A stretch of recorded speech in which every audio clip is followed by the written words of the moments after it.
হে আল্লাহ, আমাদের পরিবারকে শান্তি আর বরকতে ভরে দিন।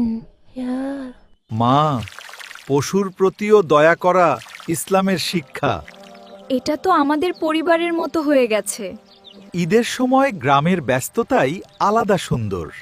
হ্যাঁ দাদি, পুরো গ্রামটাই যেন খুশিতে ভরে গেছে ওর। দাদি, আপনি বিশ্রাম নিন, আজ রান্না আমি করব। আল্লাহ তোমাকে সুখে রাখুক মা। আমার ছোট্ট মেয়েটা অনেক বড় হয়ে গেছে।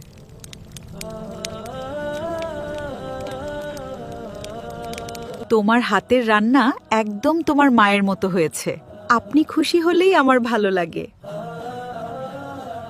মা ও বাবা আর বড়দের সম্মান করলে আল্লাহ জীবনে বরকত দেন। আমি সব সময় আপনাদের দোয়া নিয়ে বাঁচতে চাই।